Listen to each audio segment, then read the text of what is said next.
Angel Reese is playing a different game than what we see on the hardwood, and she's playing it brilliantly. Say what you want about her, but there's no denying that Reese is a strategic mastermind, both on and off the court. She knows how to keep herself relevant in the eyes of the public, and right now, she's doing it in a way that has everyone talking. In a world where headlines and social media clips dominate the sports conversation, Reese is steering her own narrative, and if you've been paying attention, you can see exactly how she's doing it. Let's start with the big news. Angel Reese just announced her first ever live guest on her podcast, none other than Cheryl Swoopes. Yes, the WNBA legend and four-time champion will be sitting down with Reese. And this is a calculated move that screams, I know exactly what I'm doing.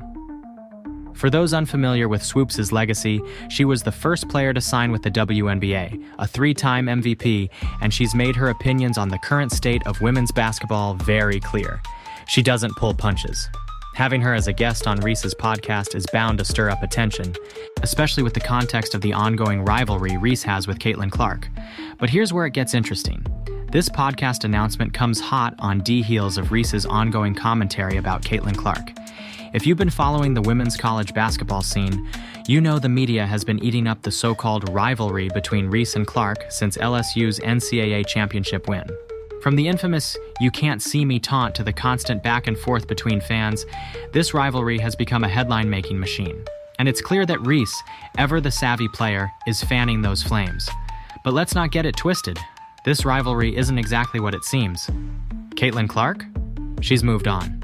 On the court, Clark has already cemented her status as one of the most dominant players in women's basketball today. She's setting records, getting compared to the likes of A'ja Wilson and Breanna Stewart, and has her eyes locked on winning championships. Clark doesn't need the drama. She's thriving on the basketball court and letting her performance speak for itself. In fact, Clark has made it clear that she's more focused on elevating her game and pushing boundaries than engaging in a media-fueled beef. But Angel Reese? She's leaning into it, and it's no accident. Let's be real for a second. On the court, Reese is an incredible player. She's one of the best rebounders we've ever seen in women's college basketball, and when she's locked in, she's a defensive force to be reckoned with. But right now, Reese knows that to stay in the spotlight, she has to rely on more than just her basketball skills. It's no longer just about her performance between the lines. It's about staying relevant in a fast-moving world of social media, podcasts, and 24/7 sports coverage. So what does she do? She uses her platform, her fan base, and the rivalry with Clark to keep the conversation going. Reese understands her audience on a deeper level.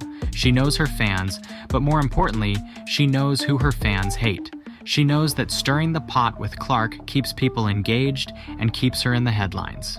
The classic enemy of my enemy is my friend mindset is at play here, and it's working. Every time Reese makes a comment, tweets something spicy, or takes a subtle jab at Clark, her fan base eats it up. But more than that, she's drawing in the attention of Clark's detractors too. And now, with Cheryl Swoopes coming onto her podcast, the timing is too perfect to be a coincidence. Swoopes has been vocal about the current generation of players and their approach to the game. Pair that with Reese's not-so-subtle nods to the Clark rivalry, and you can bet this podcast episode will dive into more than just basketball talk. This is Reese's way of ensuring that her name and this rivalry stays front and center, even as the basketball season progresses. What makes this all the more fascinating is how calculated it feels. After LSU's title run, when things seemed to calm down, and the attention shifted back to Clark's dominance on the court, boom, Reese reignites the fire. She knows that once the basketball debate moves on, she needs to find other ways to stay in the public eye. And just like that, the podcast comes into play. It's like she's throwing gasoline on the fire, knowing full well that the flames will grow higher. And why? Because controversy creates clicks, views, and engagement. But here's the catch. While Reese's strategy might be brilliant in the short term, it's a double-edged sword. The more she stokes this rivalry, the more hate she invites. Reese isn't naive. She knows that by keeping the rivalry alive, she's opening herself up to more criticism, more trolls, and more scrutiny. Yet, she's still doing it. Why? Because she's smart. She knows that in today's world, attention is currency, and she's cashing in big time. However, this brings up an important question. At what point does this strategy backfire? The more she leans into the drama, the more it risks overshadowing her actual talent.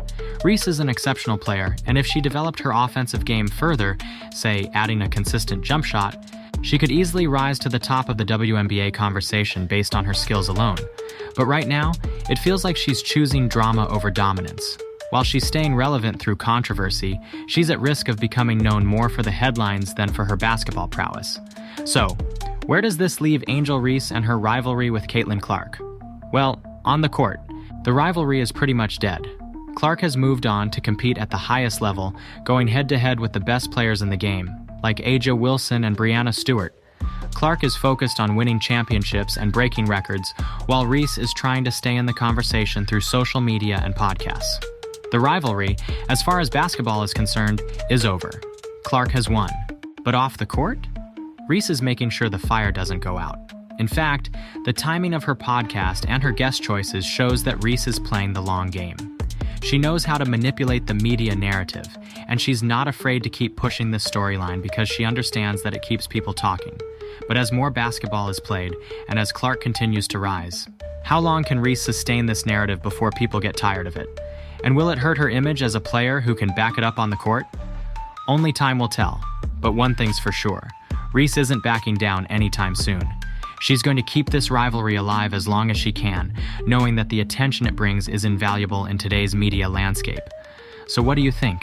Is Angel Reese playing the game smarter than we give her credit for, or is she taking a huge risk by fanning the flames of this rivalry? Drop your thoughts in the comments below. And hey, if you want to keep up with the latest on the Reese Clark saga, hit that subscribe button, smash the like, and turn on notifications so you don't miss a thing. The drama's not over, and we'll be here to break it all down for you. Thanks for watching.